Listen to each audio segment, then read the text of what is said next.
Welcome to the Joe Kilgallon podcast, aka Kilgallon's Pub. How is everyone doing? You're doing great, aren't you? I hope you're doing well. I really do. Thank you for being a listener of this great podcast, everybody. Big shout out to the Patreon subscribers. You guys are amazing. I just posted my top 10 comedy movies from the year 2000 to 2020. Obviously, I'm not counting 2021. I don't know what's come out yet. We got a whole lot of year left still, folks. But Vulture had released their top 100 or top 50 from that time frame as well, from 2000 to 2020. And it's a stupid list. They got a lot of movies on there that are great movies, but clearly not comedies. So if you get a chance, type in Vulture's comedy list. I'm sure it'll pop up of comedy movies. And it's been a big stir. A lot of people talking about it on Twitter and whatnot. So on Patreon, I released mine. So if you want to know, jump on board, become a Patreon subscriber. Get in as little as $3. And then the top tier, that $9 tier, gets a co-producer credit on all of the podcast clips that go on YouTube. So that's pretty cool.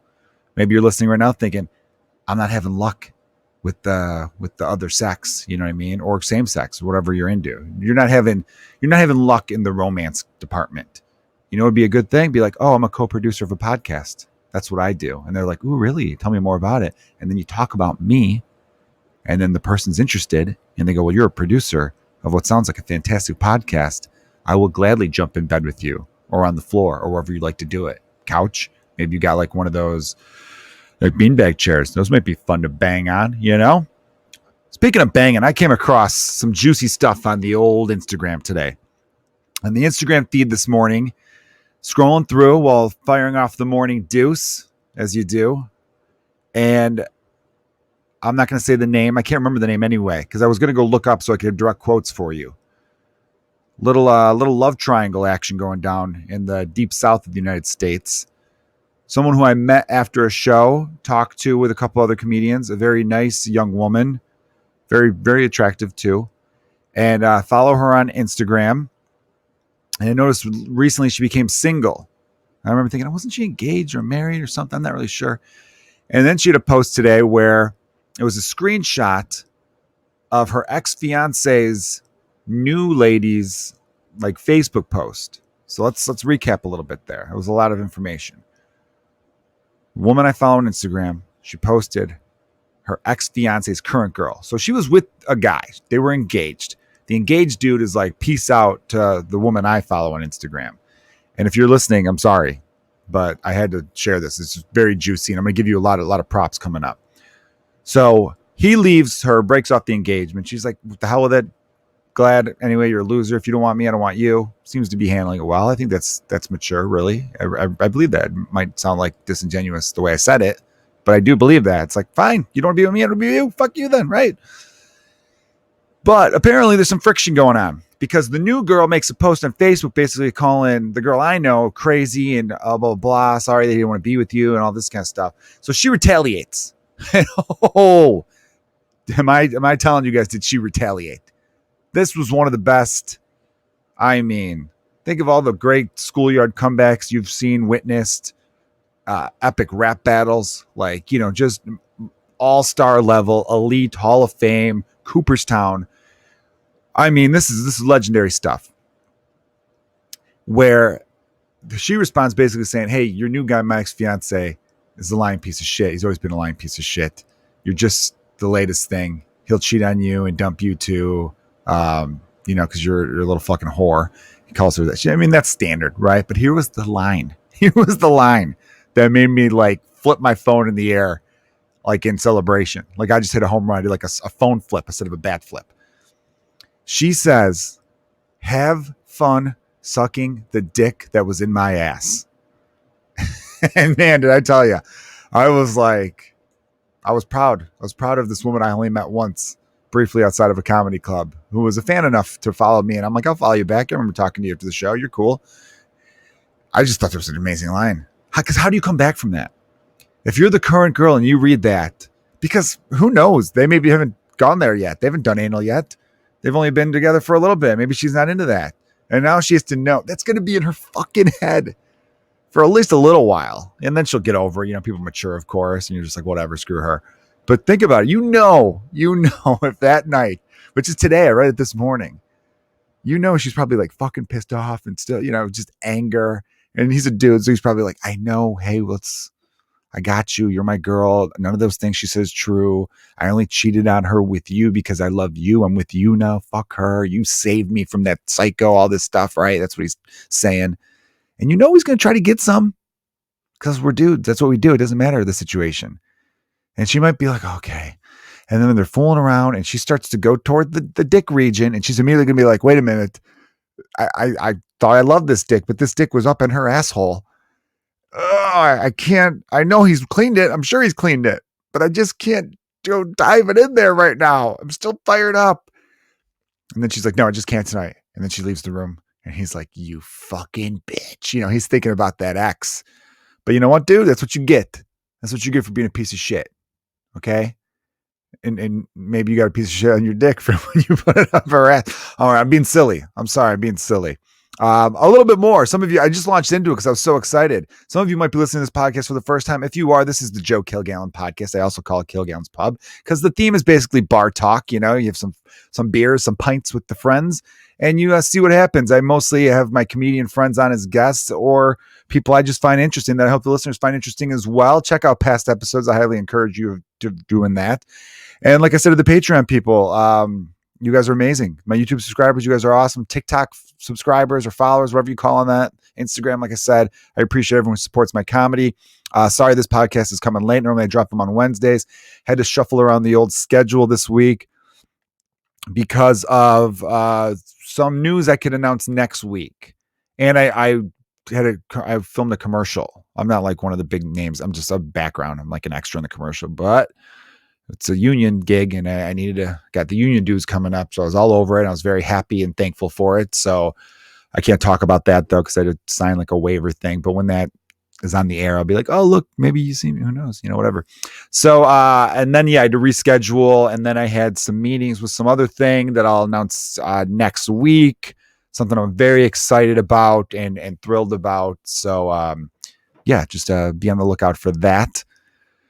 And then we'll be back to our regular schedule of having podcasts with guests and some more bonus features now that the family is feeling better. I told you guys a week or so ago that COVID had hit the house, but everyone is thankfully doing great. Everyone's back to being 100%. And get vaccinated, everyone, because, my wife was vaccinated, which is why her symptoms were super mild, which is great. So definitely, still be good. The CDC has announced that you can take your mask off if you're vaccinated. So that's all the more reason. If you're one of those people that you don't like wearing a mask, get vaccinated. Don't listen. Make friends with nurses and doctors. If this past year has really surprised me, it's how few people know healthcare workers, people who work in the medical profession. And the people who don't know any people who work in that profession are always the quickest to make claims. And these people and you're like, you're a fucking idiot, dude. Do you not know a single nurse or doctor you couldn't mention to them? Hey, when all this went down, I've got family who are my wife's a nurse, as you all know, and I've got lots of family who are nurses and doctors. I talk to them and I go, what's going on with this? And they're all like, yes, this is real. It's serious. You think the world just all got together and made something up? I'm like, no, I don't think that, but there's people who think that, the whole world got together for some great conspiracy. $billion corporations went along with it too. That's when I knew it was real, way back in March of 2020. I mean, I knew it was real anyway, but that's really what hammered it home to me that in March of 2020, professional sports leagues were like, we're shutting down shop. And I'm like, okay, well, they love making money. That's their thing. And if they aren't going to do it, so this must be something. Anyhow, I think it's good to have a curious mind, everybody. I'm trying to be more uniting than divisive because people have heard enough COVID talk. But seriously, just the more people are vaccinated, the more we could get this way behind us. We could all be back in concerts and being crowded and being shoulder to shoulder with a bunch of loudmouths at the urinals and the pubs. Do you miss that? I don't actually miss that at all. I actually kind of like the less crowded thing that's going on right now. I don't know. I think I've come on the other side of it where, I went to a Cubs game. There was only 10,000 people there. And I'm like, this is amazing. There's no, it's a fun enough crowd. They're not waiting for things. I get things way quicker. Beers, going to the bathroom, coming back, everything. This is nice. Maybe if you guys are Marvel fans, maybe Thanos had a point. Actually, Thanos was a dick. Spoiler alerts for Avengers Endgame. If you've not seen Avengers Endgame, skip forward 1 minute. Literally 1 minute, I'm going to talk about it. Maybe 2 minutes to be safe. Thanos snapped away half the population because he says there's not enough resources. He could have used those same Infinity Stones to double the resources. So think about that next time someone tries to tell you Thanos was on the right side of things. Okay, done. That's my little nerd Marvel. Actually, why do we call it nerd stuff still? You ever notice that? We'll say this is a nerd thing. And I'm like, it can't be a nerd thing if 90% of people love it. I have friends who are really into pro wrestling and they go, I'm a real wrestling nerd. And I know wrestling's a nerdy thing. I'm like, it's not though. It's huge television ratings. They sell out across the country. Every pro wrestling star has millions of followers. They're mainstream as hell. It's not a nerd thing anymore. And it was only a nerd thing for like a brief spell, and then it got popular again. Every male I knew growing up, no matter what their background, was a freaking Andre the Giant, Hulk Hogan, Ultimate Warrior fan growing up. Like everyone was like, oh, I love these people. And then The Rock and Stone Cold Steve Austin in the late 90s. And yeah, so it's, come on. Goldberg? Who didn't chant Goldberg as an adolescent in the late 90s? We all did. I got to go back to that thing, though. What a fucking great, like, comeback. I just feel like it's such a bad, I expect that kind of comeback from guys, too. Maybe that's a little sexism on my part, that I don't see women making badass comebacks like that. Enjoy the dick that used to be in my ass. That is hysterical to me. I don't know. You guys, we got to appreciate those, when you get a victory like that, how good did she feel hitting send or hitting upload or post, whatever you hit? I think it was she shared it to Instagram. I think the response was on Facebook and she just shared the screenshot. Man, I would have been walking around high-fiving strangers. Well, I guess during a pandemic, you can't do that, but oh man, you'd have been walking on air. What's that one song? I'm walking on sunshine. Whoa. I can't sing everyone, but I had to make an attempt so you know what song I'm talking about. It was beautiful. All right, beautiful thing. So anyway, the Patreon, I have that movie list on there. If you guys are curious, that Vulture movie thing, look it up though, because again, there were some great movies on there. They made their top 50 comedies since 2000. But Thor Ragnarok, which I just mentioned, Marvel, love that movie. Very funny. Don't consider it a comedy. Sideways is not a comedy. Okay. But the wine snob thing. There were several of them where I'm like, that's not a fucking comedy. Burn After Reading isn't a comedy. There's just some of them where I'm like, that's mostly an action movie with a few jokes in it. That's not, I don't know. There was just some really stupid ones like that.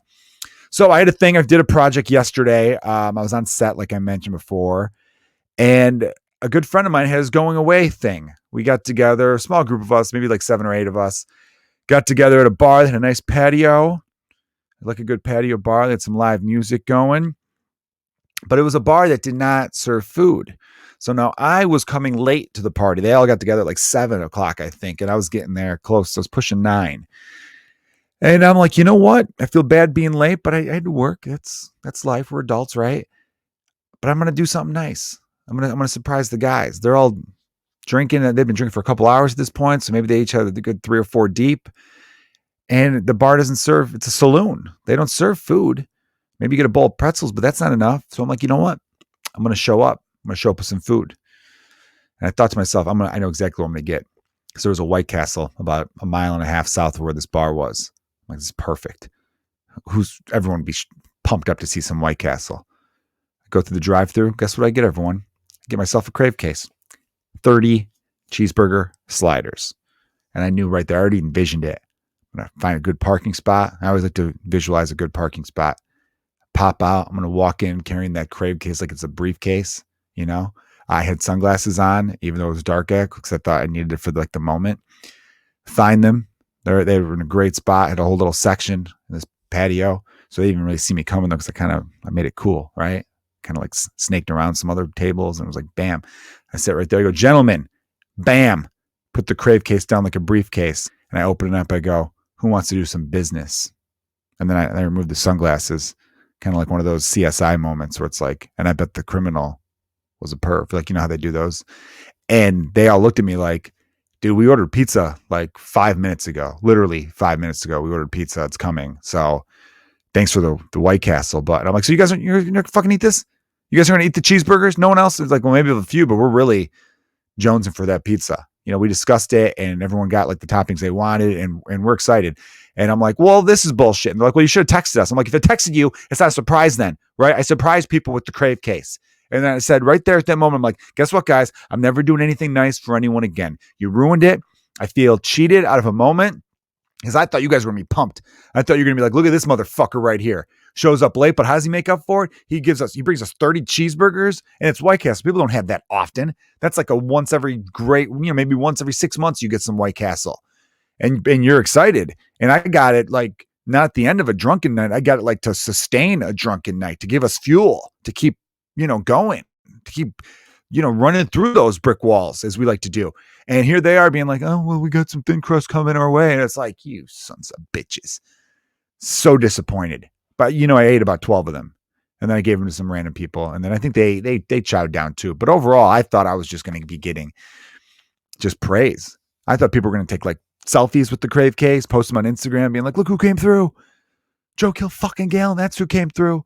Son of a bitch right here. He's everyone's dad. One of those type of situations. But it didn't happen. And I took a slice of their pizza. I didn't chip in at that point. I'm like, normally I would chip in for pizza, but I feel robbed. I feel like you guys owe me this. I often thought too, I'm like, I'm going to bring the burgers and they're going to be like, hey man, beer on my tip, beer on my tip, beer on my tip. Before you know it, I'm getting a whole 6-pack of free beer just for getting the sliders. It's not a cheap thing though. It's like $30. Comes out to be like $1 a burger, which is great value. It's great value. If I would have brought, man, imagine going to a party. This is what I want to get back to. As much as I'm so glad that I'm an adult now, I think about sometimes like that high school vibe you had when you walked into a party. When you're like, maybe not even in high school anymore, maybe like freshman of college, sophomore college or whatever. But it's got to be like when you're in like a summertime thing, when you're meeting up some old friends and things like that. And you're seeing like, look how much we've come along. But you have a 30-pack of beer in one hand, like High Life, Miller High Life. And then you got that briefcase of sliders in the other. And you just walk in. And I feel like you should just lift them both up real high and be like, the line of suck my dick starts right here. Who's going first? But you don't actually. That doesn't really happen, but it's a sweet visual. Can't deny that. All right. What else is on the docket, guys? I just wanted to pop in with you. So my friend's leaving. He's going to Philly. So Michael Sanchez, all the best to you, my friend. Great guy, very talented. He produced my very first album called Pay Attention, which you should listen to you can buy it on Apple. You could watch the whole 1-hour video on YouTube. On my YouTube channel, and you could also Spotify and might be on Tidal. I think it's on everything. Everywhere you'd purchase, Amazon, stream it, listen to it. I don't give a shit. Just check it out. You don't have to buy it. It's been out long enough where I'm like, I don't really care. So he's just look up his work. He's very one of those dudes that if I could take a second or two to talk about him, one of my favorite parts about getting into the world of comedy is discovering how multi-faceted the people's talents were. It's like, oh, you're not just funny, you're also this. So many people to the point where I'm like, man, I wish I had more. But then I do have some stuff besides just being funny as a comedian, but I was always impressed by people in general who have that. My cousin Kevin, who's a doctor, if I could give him a shout out, plays an amazing guitar, which I think is cool. I think he even speaks Latin. Like that's just an awesome trifecta right there. If you're listening, Kevin, what's up, bud? So yeah, Michael Sanchez is an unbelievable director, a great cinematographer, very funny stand-up. He did stand-up for a while. I always liked to stand up, but then he was getting more work as a videographer, directing videos, shooting stuff, writer too. And so I understood why he leaned more into that. But he started off doing like music, and he's really good stuff. I loved a lot of his songs. I remember one time being at I was talking about summer parties again. It was a summer party and I got to take over the music, which is always fun. But then after a while, people give me shit because I get repetitive and I'm not playing as much poppy shit, but it's still great music. Anyhow, and I slid in one of his songs. I remember people kind of like nodding their head to it. No one told me to turn this one off, so I thought that was pretty cool. But then you play some indie band that no one's ever heard of and they're like, all right, beat it. Let's put some Hall & Oates on. Come on, the party's dying down. I'm like, all right, fine. I'll make your dreams come true. Let's hear some Hall & Oates. Sometimes you got to cave in and just you go with the group, go with the herd. Though I'm not a big fan of people who go with the herd. You got to be you. Got to be unique to yourself. Carve that out. As a dad, I think more and more like that because I'm like, I want to. My son's 4, so it's not like I'll be like, hey, watch the Cubs game with me, and he'll sit down and watch for a second, but he doesn't care. And I'm like, do I make him care? No, let's just see how it unfolds. And if he's not into sports, he's not into sports. I'm a big believer in that. Let the cards fall where they may. So, and then, and then we went to another bar afterwards because the bars are still kind of closing right now. And it just, made me laugh. My one buddy, Danny Kels, if you're listening, Danny, you crack me up. Danny is so detail oriented. And I'm close Patreon subscribers to getting Danny on one of the Patreon episodes. But we were all talking about random stuff. And I brought up how Jackie Kennedy, while she was first lady of the United States, had a baby, and the baby sadly died like 2 days later. And I'm telling this story because we were talking about like the press back then versus the press today. And I was like, the press back then just kind of respected people's private lives. And it was just, maybe they should have dug in deeper on some people or not. I don't know. But it was this little different etiquette back then. And I brought up how there's a famous audio you guys could look up of JFK just tearing apart like this television, or no, not television. It was a magazine, kind of like a tabloid for back in the 60s. I don't even know what magazine. It might not have been a tabloid. It might have been like Life or Time, one of those big ones.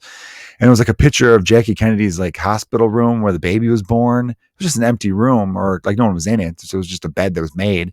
And that alone was enough for him to get on the phone and be like, who the fuck? How dare you post that? Who's the fucking clown in charge? And I was kind of like, you know what? Good on you, dude. That's disrespectful as hell. So anyway, but Danny, love you, dude. He wants every detail. And I was like, hey, asshole, how come everyone else is following along, but you're not? He's like, whoa, I need to know the fucking detail. He's a fun dude to hang out with. I can't wait to get him on the podcast. So that's just a little side note for you guys. I'm trying to look up the name of the woman on Instagram, not so I could say it, but so I could actually get the whole detail. Maybe she gives an update. Some people are they'll share every fucking juicy detail of their life on their Instagram, where most people are like, why are you sharing that, dude? Isn't that embarrassing for you? And no, they don't give a fuck. They're just happy to do it. So that's kind of cool to see, but I can't find her name now. And then you go to the Instagram search, and I've talked about this before. Click on that little search handle on Instagram, and it's basically just like, hey, do you like boobs? Of course you do. Here are all the boobs. And it's like, you know what? I forget what I was even searching for now. I'm falling behind. It's just talking about boobs now. Okay. Someone said that boobs are out. I saw that on some show. They're like, boobs are out, and it's all about the butt. It's all about everything. Okay. And for the female listeners, don't let anyone force a body type on you. It's okay to have preferences, everybody. Like what you like. Because I think we're getting into a spot where I'm seeing some stuff where I'm like, it's a preference. People can have preferences. It's not like, it's okay to be like, I like blondes. That's okay. You're not saying that brunettes shouldn't vote, right? It's okay to, as long as you're not like racist about it or a bigot, that, you ever start to say something, you're like, wait, would it be okay if someone's like, I don't like Mexican women? No, that's not okay, of course. Although Mexican women wouldn't have blonde hair. But it's okay to be like, my favorite hair color is blonde. But it'd also be weird to be like, she's got dark hair. Don't even give her my number. I don't even want to talk to her. That'd be a strange person to be. I've never been one like that's like, I got a specific type, but I clearly do, because enough times where I've said like hanging out, been like, oh yeah, she's hot. And my friend's like, dude, she looks just like your wife. Before she was my wife, and even now so. And I'm like, oh, I must have a type. But I've never thought that I'm like someone who's like ass or boobs or legs. You like it all. It all put it all together. It looks great. Why do people have this urge to always be like, I'm a leg man, I'm an ass man, again though, if you're that person, that's great. But I just think, hey, like what you like and don't let people dictate it. I've seen articles being shared that boobs are out. Boobs will never be out, damn it. I love asses, but I love boobs a little bit more because I don't have boobs. I have a butt. And according to Instagram models, I could have an awesome ass. I was going to say an awesome ass if I just do squats. There's no exercise I could do to have some big fun bags. Okay? There's just not. I could get bigger pecs, but those are muscular. Nobody wants, you know what I mean? Nobody's like, dude, I want to feel up her breasts because I bet they're real freaking rock hard. No one, you know what I mean? That's just not how it works. I could give myself, though. I've seen it. I've seen women I know, even dudes, have flat butts, go working out for 18 months and then come out of it and you're just like, wow, look at that thing. Look at that wagging your dragon. That's a fun one. I like rhymes when describing things. You know, I once said Katy Perry, gotta love her. She's hits and tits. You know what I mean? She had one album, had like freaking 6 singles off of it. Nothing but hits. And just those big, you know, and she wears those types of like tops. You ever see women who wear them? It must be a size thing where it almost looks like, you ever see people like dry their bowling ball and the bowling ball is in like what looks like a napkin, or not like a nice fancy napkin though, or like a bib thing for a baby, like a baby diaper or whatever. And they do that thing, that motion where it's like, you know, they're just trying to dry it. That's what those boobs look like though. It looks like they're just in those things. These breasts are so heavy, this top can barely contain them, and it's weighing them down. Those are Katy Perry's. There's one where she was on the cover of GQ, and that bra looked like it was just hanging on for dear life. That bra was like, I should be in the union if I'm working this hard. This is insane how hard I'm working to keep these, what do the kids call them now? Gen Z calls them milkers. I don't like that though, because then you're affiliating, you know, a sexual act that I'm thinking when I look at women's breasts to like feeding a child. And then it's like, ugh, why you got to do that? Milkers. I don't like that. What is good ass slang? They just call it an ass, right? She's got a great ass. A great caboose? No, that's something like an old man would say. Some old dude's really into trains. She's got a lovely caboose. Well, I said wagging your dragon. People don't say badunkadunk anymore, do they? And I was never a big fan of that one as slang. Badunkadunk. It's too much. I like apple bottom. That's pretty good. What else is there a good one? You know what I do? I hope my wife doesn't care that I share this. I'll like, you know, she's like doing dishes or whatever. And I think this is like all husbands and boyfriends do this, where any chance we get, we're smacking the butt. I'll walk up and get a handful and be like, hey, let's talk about this ass. Let's talk about this butt. Let's have a conversation about it. She's just like, what do you want to talk about? She doesn't even humor me anymore. She's like, you're such a fucking idiot. And she's right. I'm such a fucking idiot. All right, everybody. I just wanted to pop on here and do a little 30-minute solo podcast with you all. But again, you know, if you ever get a chance, you got to go hard with those comebacks. She's the hero. She's a hero. I would name her, but I don't think that's right of me to name her. I can't find her name either, if I'm being honest. The girl who said the whole great line, enjoy sucking the dick that used to be in my ass. I just think that's so funny. But yeah, everyone stay safe out there. Things seem to be getting better and better, turning the corner. If you're in the Chicago area, you're probably listening to this on Friday. I'm at the Laugh Factory tonight, 7 to 9, and also Saturday, 7 to 9. And then what else? I got a bunch of dates coming up. In June 4th, I'll be in Dubuque at the Renwick Mansion. That's in Iowa. I just got booked a weekend in mid-June, opening for my buddy Steve Byrne. Why did I say his name weird? Steve, I thought I was going to burp. I'll be honest, I thought I was going to burp, and it didn't come out, and that's why I said it weird. Steve Byrne at the Schaumburg Improv. That's Schaumburg, Illinois. So check out those dates. Other than that, I'll be back next week. I highly encourage everyone to go back and listen to previous podcasts. Nick Vatera, Adam Burke, Renee Gauthier, some really great ones on there. And I'll have a guest for you this week, and I'll have some really cool news pertaining to something that I'm very pumped up about. Yeah, so some good shit. Everyone take care of each other. You guys are the best. Thanks for listening to the Joe Kilgallon podcast. Cheers.